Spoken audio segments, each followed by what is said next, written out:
Hello, my friends, and welcome back to another episode of Healthy Living, Happy Life podcast. I'm your host, Denise Teagle, the menopause mentor, and your go-to guide for flipping the script on fatigue, frustration, and all those mystery symptoms that seem to just show up in midlife. Today, we're going to dive into two areas of the body that don't always get, let's just say, top billing, right? Until something goes wrong. We don't really think about it until something goes wrong. And this is a little bit of a part two from last week's episode. Last week, I talked about joint pain and brain fog. Today, I'm going to talk about two things that are equally as important: bone health and heart health. I know, boring, right? But these are two things that can affect our longevity. It can affect our vitality and can do so much earlier and much younger than most of us understand. So this is really, really important information for all of us to understand.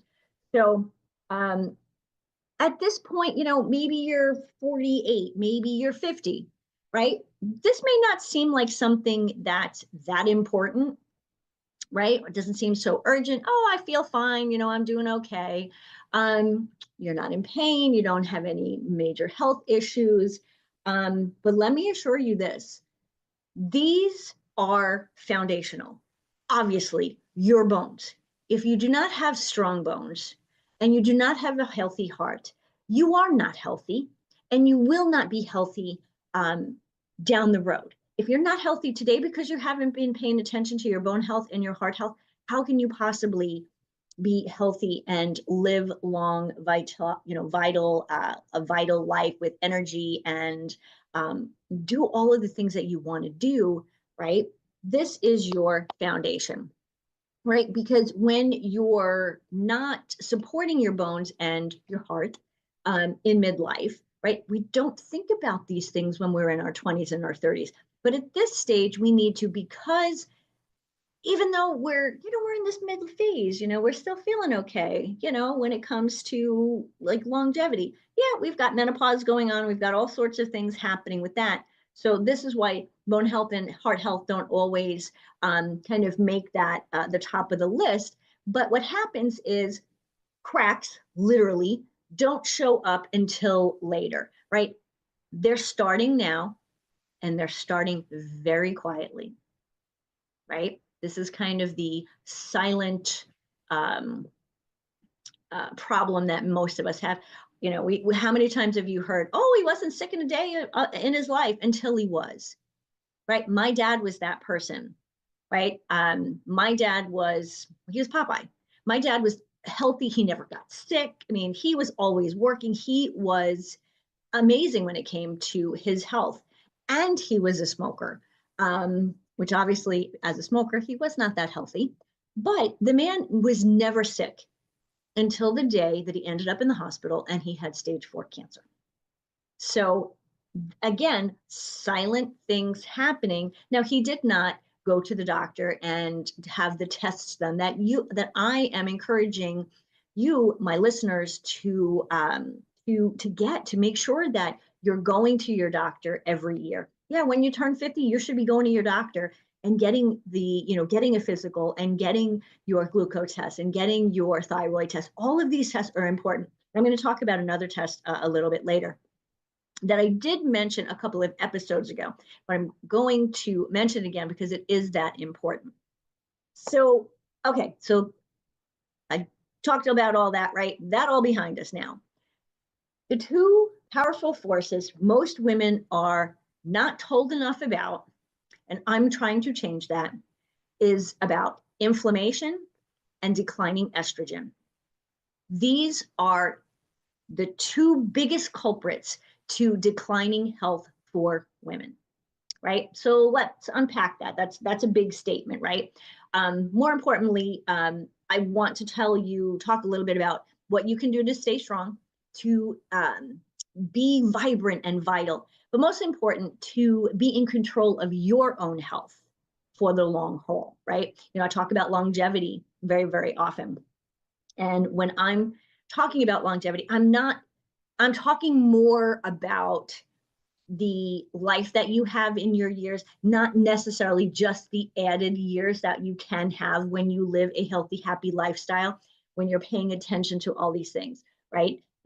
Living to 100 is great. But if, for the last, 20 years, 25 years of your life, if all you're doing is going to the doctor and you're having surgeries and you're on medication, that's not longevity. That's just surviving.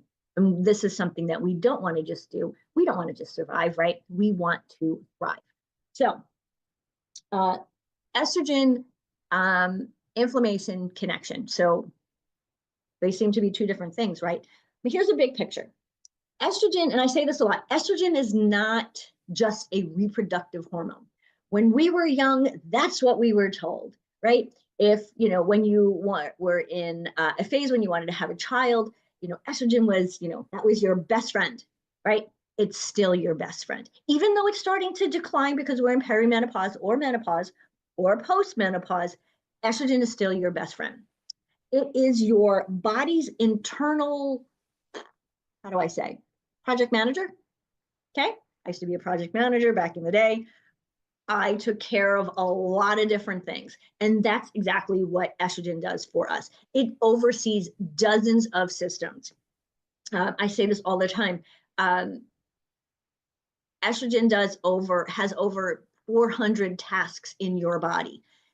What does it do? Like, how does it affect you? It includes your brain, it includes your bones, your cardiovascular function, and immune response. Those are just 4 things right there.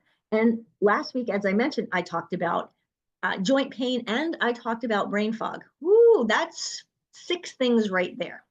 And I'm not even touching on thyroid and all of the umpteen other things that estrogen is amazing for, right? So, excuse me, when estrogen starts to decline, right, as we're aging, going through perimenopause and menopause, you actually lose one of your most powerful anti-inflammatories. Here's the connection, right? Estrogen is anti-inflammatory. Lower estrogen, higher inflammation. Ooh, we got to work on that, right? So when inflammation, especially that low-grade chronic inflammation, that's when that starts to rise, right? So lower estrogen, higher inflammation, and it may not be huge, but it's that chronic, little bit here and a little bit more and a little bit more that starts to add up. And this is that inflammation is sneaky, right? You don't have a fever or nothing is swelling. Like if you twisted an ankle, that's the acute type of inflammation that we talk about when, when we're sick or, when we have a cold, when we've twisted our ankle, whatever it may be. That type of inflammation is great because it comes at a time where we kind of need its protection. It does its thing and then it goes away, right? However, low-grade chronic inflammation is kind of like, you have something simmering on the pot for, it was simmering in a pot for a long time and you kind of forget that it's there. It's slowly and slowly the water or the whatever you've got in the pot starts to bubble away, right? It wears down your body's systems, right, over time. Again, today we're talking about your bone health and your heart health. So inflammation is degrading your bones and is giving you a higher risk of cardiovascular challenges. So let's talk about osteoporosis. So talk about bone health, right? Bone health, heart health. When it comes to osteoporosis, this is something that we think is going to happen, when we're 85, you see these frail little ladies kind of bent over, kind of walking, with a cane, we know they look like they have osteoporosis and they're frail and they're not healthy, right? So when we look at our bones, you think, I haven't broken anything, my bones must be fine, right? But here's the reality. Osteoporosis is kind of that, again, that I'm using the same thing here, is very silent until it isn't. Okay. My mom a couple of years ago, during COVID, tripped over a garden hose and broke her hip, right? Now she knew that she had some osteopenia, I'll talk about that in a second. Well, osteopenia being the precursor to osteoporosis. Now, my mom has not been on any kind of estrogen for 30 years. So she's been missing estrogen. She's had that estrogen decline for many, many years. And so what's happening is then, of course, she has higher inflammation. But again, she doesn't have that, that protection that estrogen gives to our bones. So estrogen is essential for your bone density. And that's basically how how solid your bones are, right? It helps regulate the balance between two different types of cells in your body, in your bone. Osteoclasts, C-L-A-S-T-S, which break down bone, and osteoblasts, B-L-A-S-T-S, which actually rebuild it.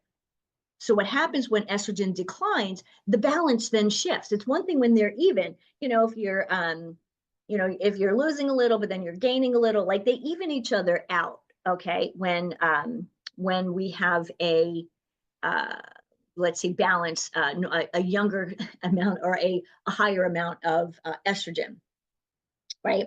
So what happens is the breakdown actually ends up speeding up. So there are more osteoclasts breaking down bone than there are osteoblasts building bone.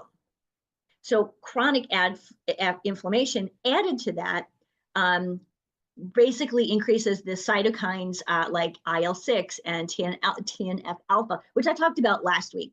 So if you didn't listen to last week's episode, please do that because there's a lot of great information in that podcast. So also, what does this do? This means bone loss is accelerated even more. So when you think of your bones, I want you to think of them like a brick wall, okay? Estrogen is the mortar holding the bricks together, right? You put a brick, you put the mortar, you put the other brick on. So think of that as, as your spine or, at this point, right? And it holds everything in place, right? Estrogen is the mortar that holds everything in place. Inflammation then is the storm that is eroding the mortar day after day, right? How many times have you looked at an old building, an old brick building, and you can see that the mortar is starting to crumble or vines are starting to grow in and the bricks are starting to come away? That's kind of what's happening when you have breakdown of bone and without the rebuild, right? So how do you know your bones are at risk? Number one thing, if you're in perimenopause and menopause and your estrogen is decreasing, and you can definitely get tested for that. There are several, there's blood tests that the doctor can give you. There's something called the Dutch test, which is a urine test, and that gives you a baseline, like where you are in a 24-hour period. I prefer the urine test, the Dutch test, as opposed to the blood test, because again, it's called the Dutch test. The Dutch test is it's almost a 24-hour period, where a blood draw is a blood draw. It's one period in time. So I think that's really important to know. So anyway, so yes, if you have a decrease in estrogen, you have a decrease in bone mass, bone density. So this is where a DEXA scan comes in. I talked about that a couple of weeks ago because I had a DEXA scan for the first time at 54. Now, my personal trainer, who I've known for 15 years, she actually recommends getting a DEXA scan when you're in your 30s because, interestingly, DEXA actually will basically, so 30 is kind of your baseline. I'm getting ahead of myself. I apologize. So DEXA, well, what does that even stand for? Dual energy X-ray. And the last word is, what is the last word? Something to do with absorption. No, that's not right. Absorption. DEXA. I'll get the right word and I'll make sure it gets into the show notes, everyone. Sorry, I'm struggling here. It's the gold standard for tests that must measure bone density. So I'm sure many people have heard of a DEXA scan. Many people have not. And essentially what it does is it can tell you if you're within a healthy range, have early bone loss, which is osteopenia. I mentioned my mother had that initially. Or if you are beyond that and starting to develop osteoporosis. So this is really important. This is a test that you should not put off. Now, it's not something your doctor's going to go, oh, you're in your 50s, you should have a DEXA scan. It is so not in their wheelhouse, and I don't know why. It makes absolutely no sense to me that there is a test that can show where, show at 50 if you're losing bone mass, because they often don't recommend it until you're 60, 65. Well, if at 50 or 54, my age, if I was struggling already at 54, by the time I'm 65, I've had a lot of bone loss and a lot of years that I wasn't doing anything about it. So I know at 54 what my baseline is, and I'm very excited because I am in a healthy range. What does that even mean? Let me kind of like dig into this, right? Now, before I do that, if you have a family history of osteoporosis, if you're a small frame woman in menopause, DEXA is one of the top tests that you should get. And again, your doctor may not say to you, oh, you're in your 50s, you're in menopause, you should have this. This is something where you need to take your health into your own hands and be your own advocate and say, hey, doc, I would like for you to schedule a DEXA scan for me. When I asked my doctor, no problem. He did it right away. And 2 weeks later, I had my scan. So the scan gives you something they call a T-score, like T as Thomas, which compares your bone density to that of a 30-year-old. Interesting, huh? So I was starting to say earlier that my personal trainer, hi Deb, she encourages people to get a DEXA scan when you're in your 30s, so you kind of know where you are, right? Now, the DEXA scan that I had when I'm 54, I can download those results and make sure that the next time I have a DEXA scan, which may be in, since I'm 54, maybe I'll do it in 3 years, maybe I'll do it in, probably about 3 years. And then every couple of years after that, right? I'll always know where I am. Am I going in the wrong direction? Am I still, doing well? And if I'm not, if my score is starting to change for the worse, not for the better, what do I have to do? And there are definitely things that you can do to build bone. We'll get to that shortly. So let's go back to this DEXA scan. T-score compares your bone density to that of a 30-year-old. Okay. Now a score of -0, that was silly, -1.0 or higher is considered normal. Okay. So that's where I was. I'm normal. Between -1.0 and 2.5 means you have low bone mass or osteopenia. Okay, that's kind of the precursor to osteoporosis, which is -2.5 or lower. So these are important numbers to know. And when you get your test, the results will come back and it'll tell you all of this. It'll tell you what it was on your right hip and your left hip and your femur, all of the areas that the DEXA scans. So knowing your baseline, though, allows you to take action. This is so important. Whether that action is through nutrition, strength training, of course, eat real food, make good decisions, different supplements, or medical intervention. Yes, sometimes that is important, right? We want to do this before our bones become fragile, right? We don't want to be that 85-year-old lady who's bent over walking with the cane, right? We want to be able to sit up straight, stand up straight. And sorry, as I'm hunching over to look into the computer. But keep in mind, you can't change what you don't know. So this data, with the data in hand, you have this powerful tool to protect yourself and protect that, that structure, that foundational structure called your skeleton, right, before it is actually compromised. Because if we don't do anything, it will be compromised, right? It's part of aging. It's part of our physiology. Aging and menopause they go together. We know this. You can't have menopause without aging, right? And you're not aging. If you're aging, you're going to hit menopause. So these things really do go hand in hand. And so that's why it's truly, truly important to know the information, so you can go to your doctor and say, hey, doc, this is what I know. This is what I need. I'd like more information. I'd like a DEXA scan so I know where I am when it comes to bone density. Okay? Have I hit that one, hit that with a stick enough, right? So let's move on. Let's move on to heart disease. Okay?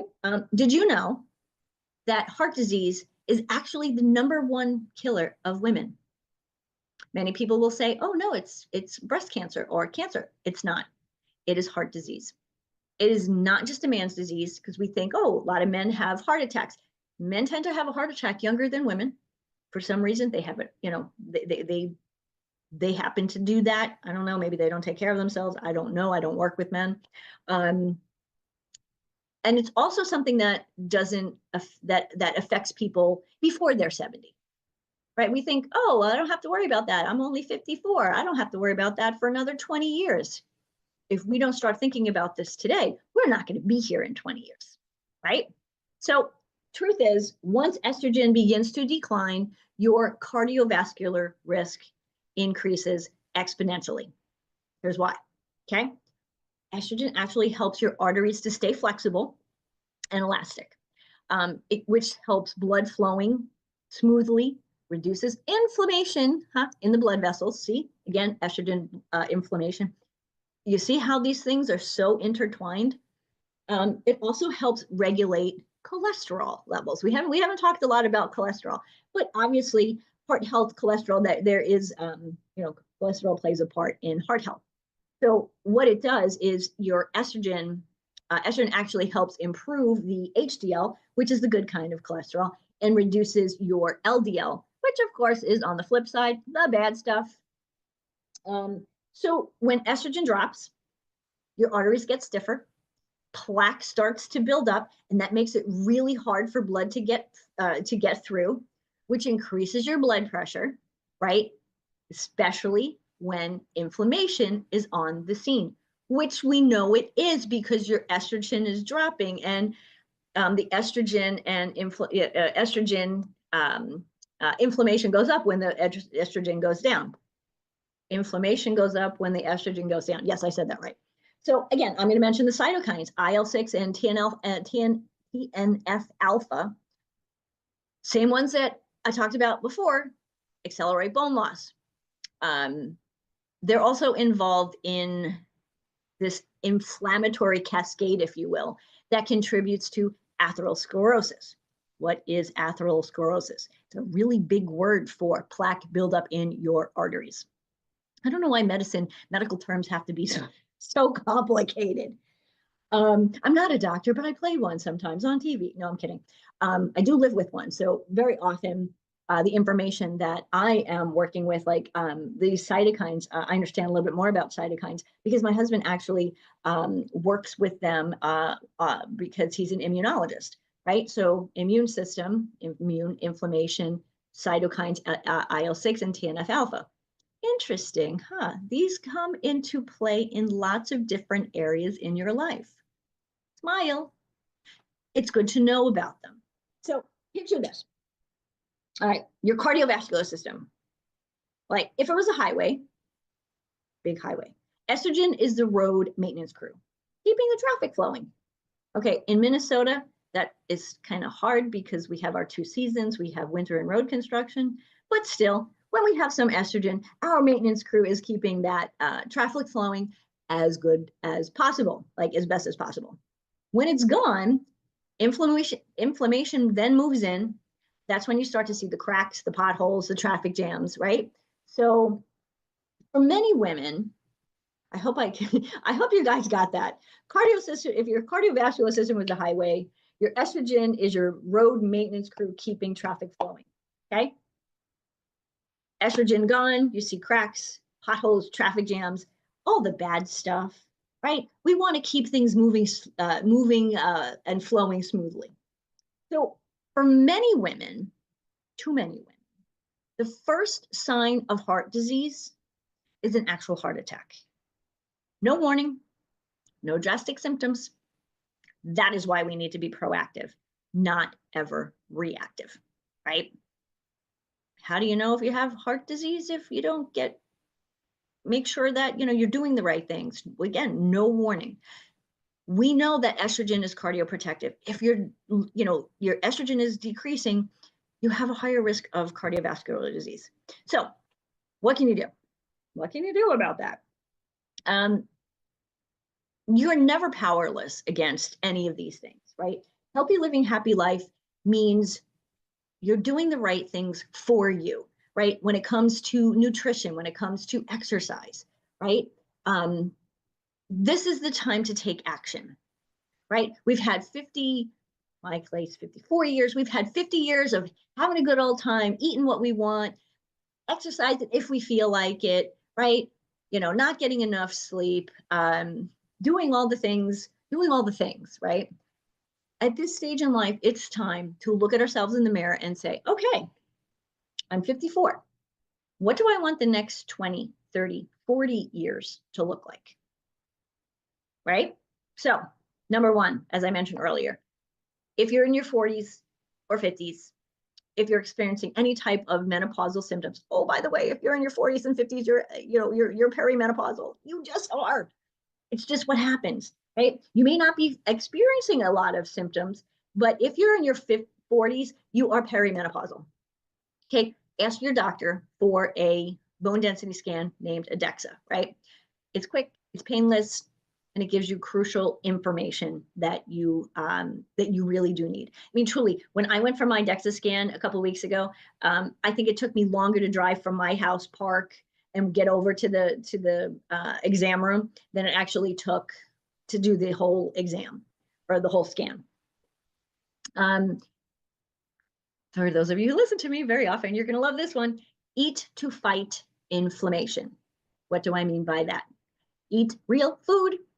Yes, I know I say it all the time, but this is one of the foundations of healthy living, happy life, right? We need to give our body the nutrition that it needs to work properly, right? So we start with leafy greens, berries, antioxidants, omega-3s, salmon, walnuts, flax seeds. Stay clear as much as possible. Never 100%. Nothing is about being perfect, but try to stay away from processed snacks, lots of sugar, and inflammatory oils like your canola oil, your soybean oil. They're cheap, but they're not really good for you, right? And if you're going to cook in oil, cook in olive oil or avocado oil. Avocado oil actually has a higher flash point than olive oil. So if you're frying something, avocado oil is a perfect substitute because it's not going to, one, it's not going to burn your food. And two, it is also it has a very mild flavor. Sometimes olive oil can have a little bit more of a flavor than avocado oil. So that's a great substitute. Move with purpose. Do your strength training to build your bones. If you're going to build bone, we need to do resistance training, strength training, right? Start small. Don't want to start something and pick up a weight that's too heavy. My niece did that recently. She went to the gym and she picked up a 35-pound kettlebell with one hand, not warmed up, anything. She just grabbed it and she got hurt. She kind of was sore for about a week, couldn't exercise. And that is totally not what we want to do, right? Because that is going to turn you off of doing the workouts, right? If you get hurt, if you really get hurt, then it's going to take some time to get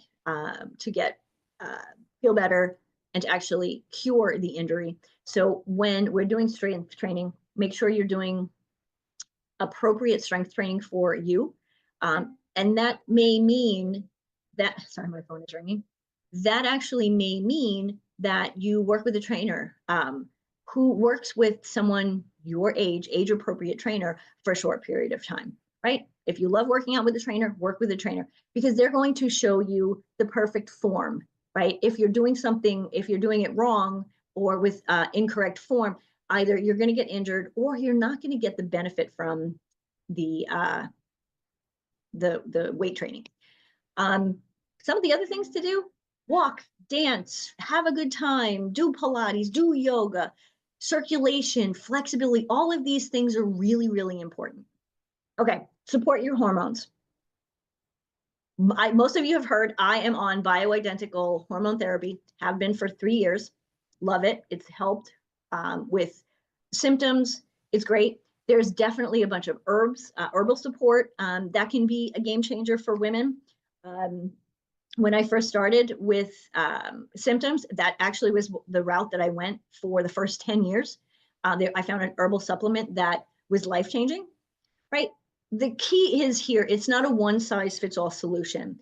And sometimes it does take a little bit of trial and error, but it's totally worth exploring the different options, whether it's with your medical doctor, functional medicine doctor, or having a conversation with me, because I can at least point you in a direction rather than you looking at the internet going, there's so much out there, I don't know what to do. I can at least help you make some good decisions that make sense for you. And of course, don't ignore your sleep or your stress. These are two of the most underestimated tools in your wellness toolbox. Yes, you have a wellness toolbox, right? Part of it's here in your brain. You know what to do. We just haven't been doing it because we've been busy. We've been raising children. We've been doing other things, right? But let's start to add more and more tools to that wellness toolbox, right? Poor sleep is going to increase your cortisol. And guess what? Increased cortisol is going to fuel inflammation. Ha, there's that word again. So give your body some downtime. Make sure you're recovering, repairing, restoring, all of the things. So in closing, this is what I want you to remember, okay? If your bones ache and your back feels stiff, if your heart rate is changing or your labs are shifting, if you know this because you're getting labs, if your doctor says to you, it's just your age, do not accept that as truth. These are signs. These are not signs of decline, but they are signs. They're messages that your body is giving you, asking for support. And it's never too late to listen. Okay, so listen to your body. Okay, so before closing, if you are tired of this guessing game, what to do, how do I do it, and you want to be proactive instead of reactive, I would love to help you have a conversation. I talk about everything I do is based on real science, real food, real results. I would love to have you chit chat with me about the midlife metabolic flip that I do, and I will talk a little bit more about that at another time, but it is a free call where you and I can discuss where you are, what you're feeling, what you're experiencing, and get you on a good path, a path that makes sense for you. So with that, I am going to leave you with this last phrase: healthy living, happy life. I will see you again next time. Till then, stay curious, stay well, stay kind to yourself. I'll see you soon.